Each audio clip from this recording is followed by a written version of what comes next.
You may not be familiar with value investing, but by the end of this show, you will be. Value investing is a strategy used by legendary investor Warren Buffett, also known as the Oracle of Omaha. He was introduced to it by his teacher at Columbia Business School, Benjamin Graham, author of The Intelligent Investor. Today, we'll share that knowledge with you. Billionaire Warren Buffett is known as the most famous value investor today. Benjamin Graham, known as the father of value investing and author of The Intelligent Investor, was one of Buffett's teachers at Columbia Business School. But let's back up here. What exactly is value investing? It's an investment strategy that involves picking stocks that appear to be trading for less than their intrinsic or book value. This involves picking stocks that are priced lower than what you believe they are worth, stocks that are undervalued by the market. So, investors hope to capitalize on buying an undervalued stock low in order to profit when it rises. But how do you measure what stocks are undervalued? There are several ways. Here are a few. Price to book, or PB, measures the value of a company's assets compared to the stock price. If the stock is lower than the value of the assets, the stock is undervalued. Price to earnings, or PE, shows the company's record for earnings to determine if the stock price is not reflecting all of the earnings or is undervalued. And there's also free cash flow, the cash generated from a company's revenue or operations after costs of expenditures have been subtracted. Overall, value investing is about the long-term game. It's not about chasing trends or timing the market. It's about recognizing the worth of companies and waiting to buy them at a discount in order to eventually, hopefully, profit when the market catches up.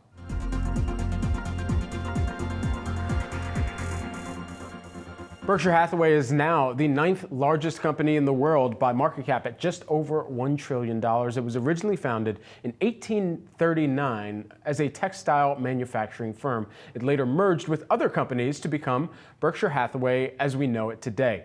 Warren Buffett began buying shares in 1962 and took over in 1965. There are two share classes of Berkshire Hathaway. Class A, introduced in 1996. The shares Buffett originally owned were converted to this class.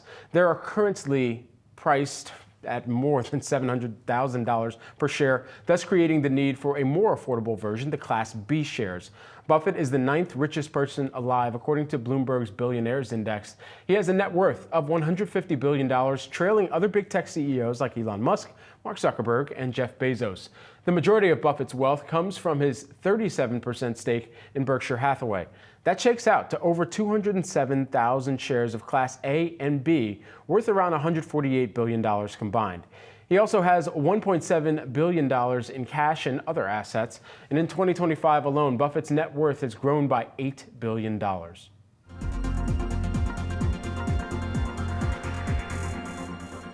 In his 2024 annual letter to shareholders, Warren Buffett defended Berkshire Hathaway's growing cash pile and also reflected on mistakes made around the economics of different businesses.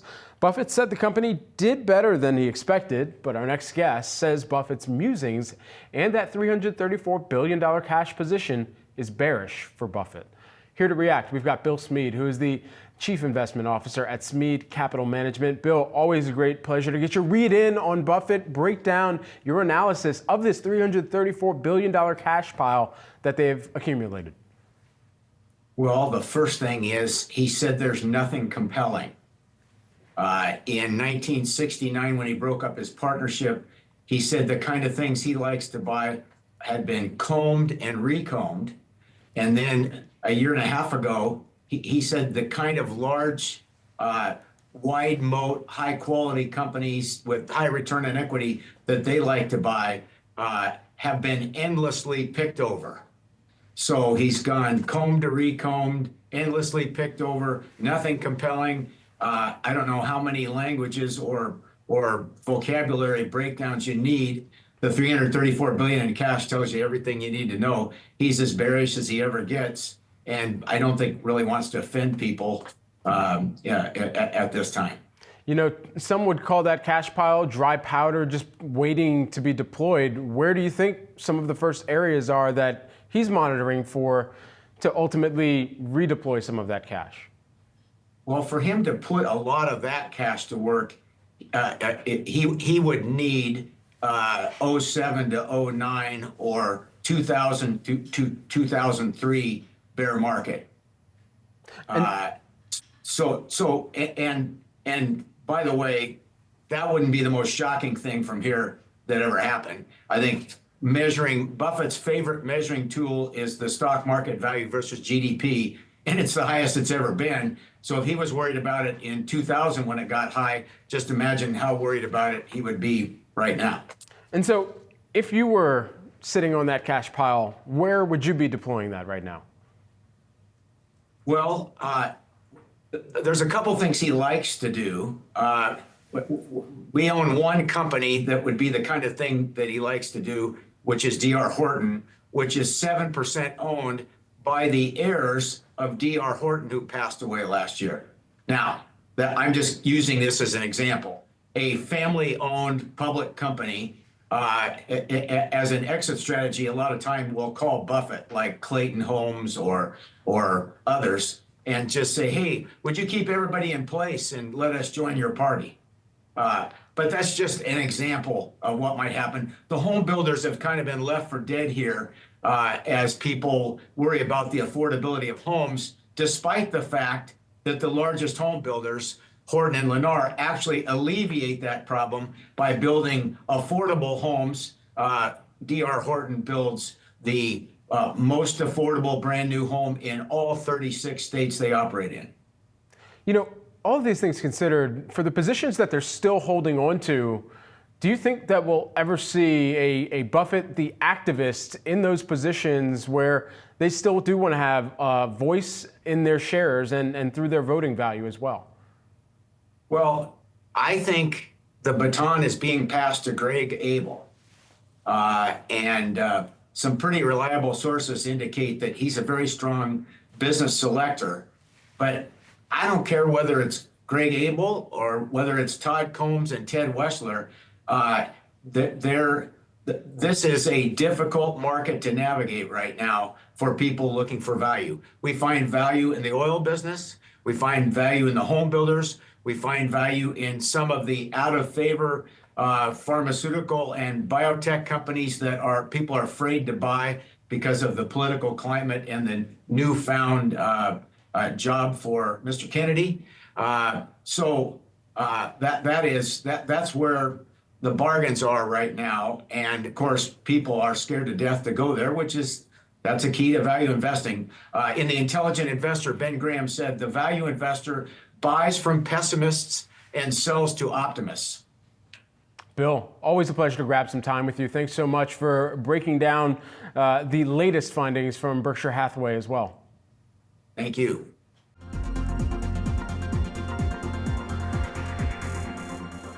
So rising today ahead of that big NVIDIA earnings report due out after the close, the S&P 500 on track for its best gain in 5 sessions. Joining me now, we've got Vance Howard, who's the Howard Capital Management CEO and CIO. Vance, you say that investors should be trading on math right now and not emotion. Explain what you mean by that and how you're looking at the state of the market right now. Well, you know, our proprietary indicator, the HCM byline, is an intermediate to longer term trend indicator, and you need to follow the trend. It's equally as important as the Fed, what the Fed does. And the HCM byline is positive, so we see that as any pullback as being viable. And I think there's a lot of great opportunities that have set up, and you look at, Salesforce and some other areas, especially tech.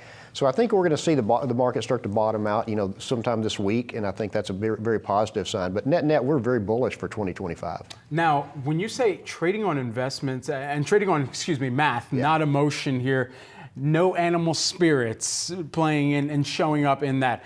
How can one go about aptly making sure that they're not being overly emotional in that investment decision? Well, I get calls all the time. I got a call the other day, and they were talking about, hey, should I sell my stocks because of what's going on? The market's pulled back 3 days in a row. And I'm like, 3 days in a row? That's a non-event. That's just movement. But the trend's clearly one thing that people need to pay the most attention to. And if the trend's up, just stick with the trade until the trend breaks. And right now, the trend's very, very positive. It's strong. And these pullbacks are actually gifts, I think. I think 2025 is going to be a wonderful year. You're seeing Salesforce pullback, Amazon pullback. These are viable opportunities for investors. And it certainly could play out wonderful, trough to peak at least, as long as we hit some of those targets that many of the big firms have set forth. It seems like the consensus is somewhere around S&P 500, 6,600 by year end. And so we have a ways to go until we get to that point. Right. But one of the major bellwethers that we've seen, time after time again, earnings period after earnings period, has been NVIDIA. Yes. How much of that is a make or break, at least in the early innings of 2025? I think what it's going to do today is somewhat stabilize the market. I don't think you're going to see the market really shoot up higher. You know, you've got two different things. You've got the Russell 2000 and you got the Mag 7 are now oversold. And now they were overbought, you know, a week and a half ago. So now you're sort of working off a little bit of that trough. One of the key areas that we've been looking at also is look at the QQQ. If it can get above that 540, that's a breakout.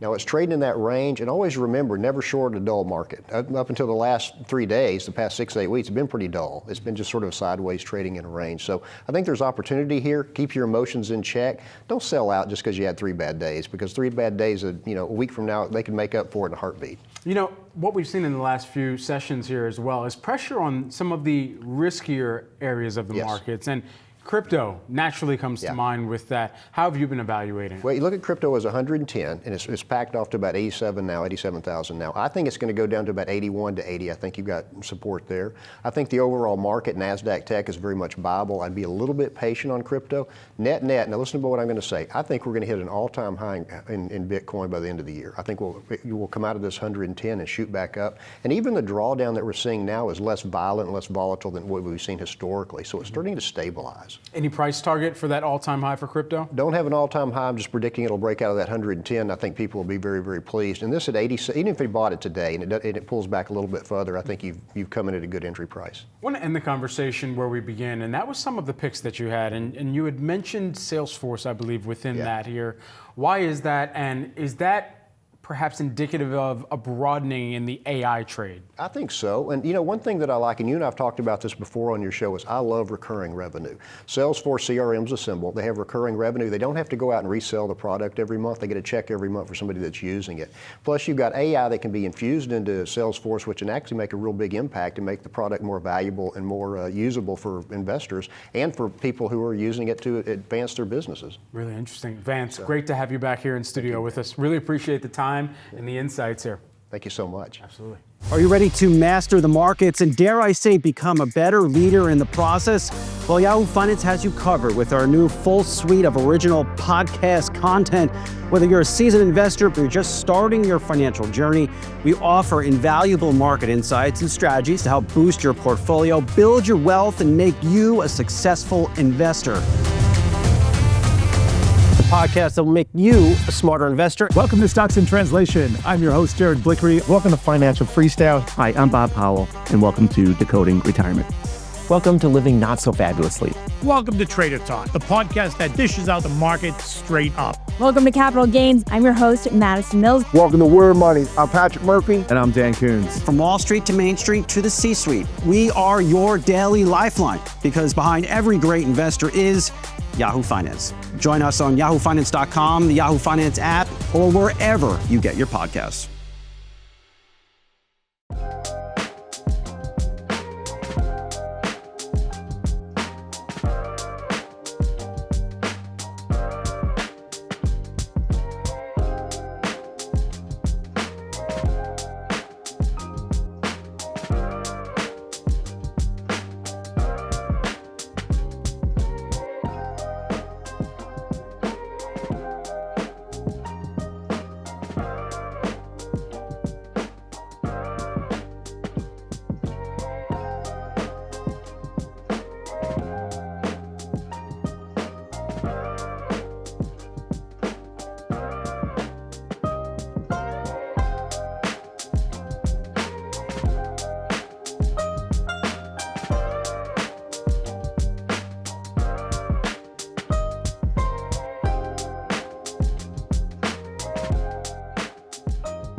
Dow Jones Industrial Average higher by 0.8%. The S&P 500 flat, just barely to the upside, but the NASDAQ, that is lower right now. Some pressure from NVIDIA after those earnings report, and then additionally taking a look at the decline here, it's down by about 0.4%.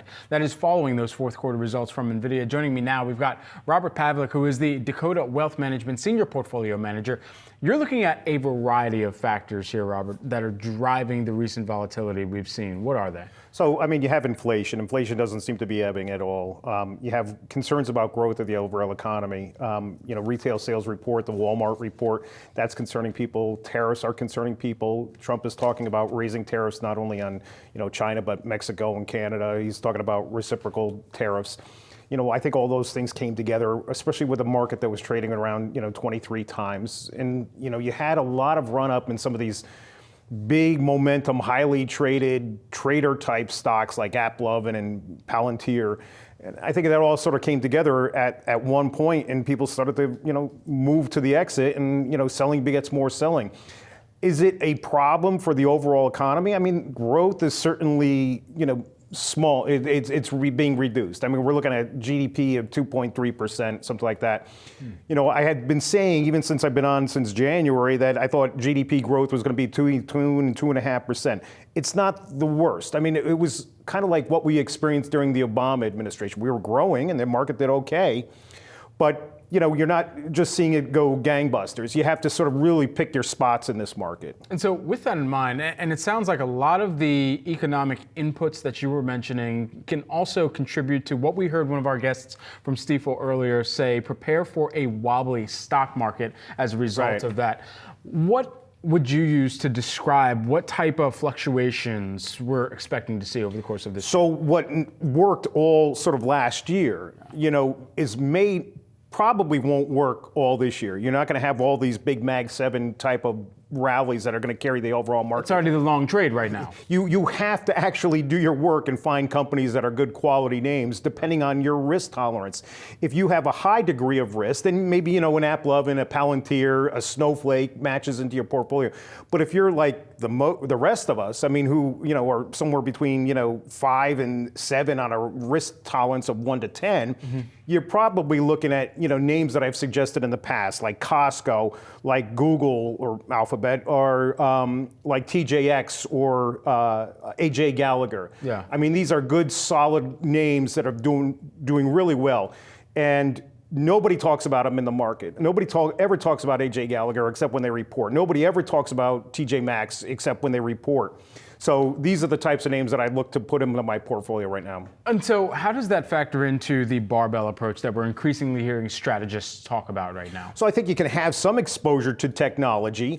You don't have to have, these crazy high beta names in your portfolio, but you could put Apple in there. I think Apple is a solid company. It's not growing tremendous amounts. It's not the cheapest stock in the overall universe, but it's a good quality name that I don't think you have to really worry about losing sleep over. You could even sort of expand your horizon and maybe add a little bit of risk to it with like an ANET or even a Broadcom. Yeah. But just know what you own. Then I think you have to look towards, what else do I put into the portfolio? A lot of activity has flowed into the healthcare space. Now, look at things like Merck recently. Merck, has been a terrible stock, terrible performer. And all of a sudden, over the last week or two, the stock has spiked up. Everybody's got to own Merck. For what reason? I wonder, and I shake my head at some of those trades. But I think if you look towards, some other names in the healthcare space or even in the consumer discretionary space, you don't have to take on a whole bunch of risk. How do you identify an exhausted trade? You mentioned AppLovin and brought that to mind here. That was a name that's been up, 400% over the past year here, and ultimately it's pulled back quite a bit from some of those highs that we've seen as well. And a lot of people trying to figure out, okay, with that pullback, is the trade fully exhausted at this juncture because of the beta that you were talking about? And how do you kind of use that as your analysis on a wide range of stocks? So I think the best way to answer that question is to look at the technicals. Has the stock spiked up well above its 200-day moving average? Is it sort of out of its trading range? Is it does it have an RSI that's completely off the charts?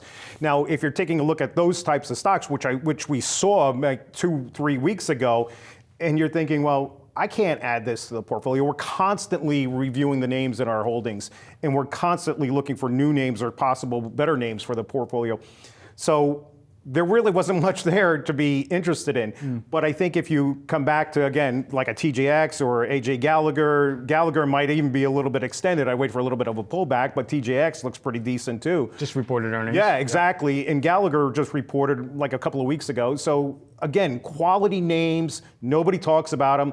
It's not within these traders, universe that are going to run them all up and then, bail at the slightest bit of concern. Yeah. Robert, great to have you back. Thanks for having me. I appreciate it. Good to speak with you.